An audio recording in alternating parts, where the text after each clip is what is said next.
दोस्तों, आज हम आपको बताने जा रहे हैं दुनिया के 5 सबसे खतरनाक विमान हादसों के बारे में। आप कमेंट करके बताना कि आपको कौन सा हादसा सबसे ज़्यादा भयानक लगा। तो चलिए दोस्तों शुरू करते हैं। Number 1, Tenerife airport disaster, Spain. 27 मार्च 1977 को स्पेन के एक दर्दनाक हादसे में दहल उठा था। स्पेन के टेनेराइफ के रनवे पर 27 मार्च को 2 बोइंग 747 विमान आपस में टकरा गए थे। पैन अमेरिकन फ़्लाइट 1736 और KLM की फ़्लाइट 4805 एक ही समय पर रनवे पर आ गई। KLM बोइंग ने टेक ऑफ रन शुरू की, पर तब तक पैन अमेरिकन फ़्लाइट रनवे से हटी नहीं थी। पायलट की लाख कोशिशों के बाद भी दोनों विमान आपस में टकरा गए।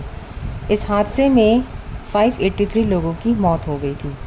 नंबर 2, जापान एयरलाइंस बोइंग 747 हादसा, जापान। 12 अगस्त 1985 को जापान में एक दर्दनाक विमान हादसे में 520 लोगों की जान चली गई थी। तकनीकी खराबी के चलते जापान एयरलाइंस बोइंग 747 विमान जापान में माउंट ओसुताका में दुर्घटनाग्रस्त हो गया था। उड़ान भरने के मात्र 32 मिनट्स बाद ये विमान दुर्घटनाग्रस्त हो गया था। तकनीकी खराबी के कारण ये विमान अनियंत्रित होकर पहाड़ी से टकरा गया और एक ब्लास्ट के साथ विमान के परखच्चे उड़ गए थे। नंबर 3, चरखी दादरी विमान हादसा, हरियाणा, भारत।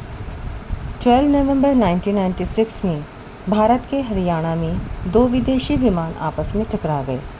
सऊदी अरब एयरलाइंस का विमान और एयर कजाकिस्तान के विमान की हवा में टक्कर हुई थी। हवा में ही दोनों विमान टकरा गए। इस हादसे में 349 लोगों ने जान गंवाई थी। नंबर 4, टर्किश विमान हादसा, पेरिस।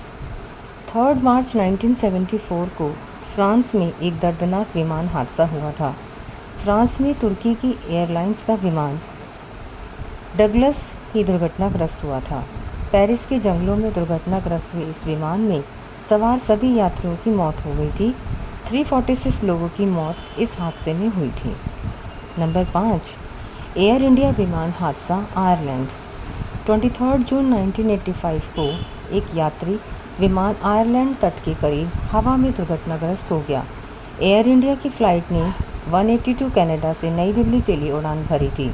आयरलैंड तट के करीब पहुंचते ही हवा में एक जोरदार धमाका के साथ ही विमान दुर्घटनाग्रस्त हो गया। इस हादसे में 329 यात्रियों की मौत हो गई थी।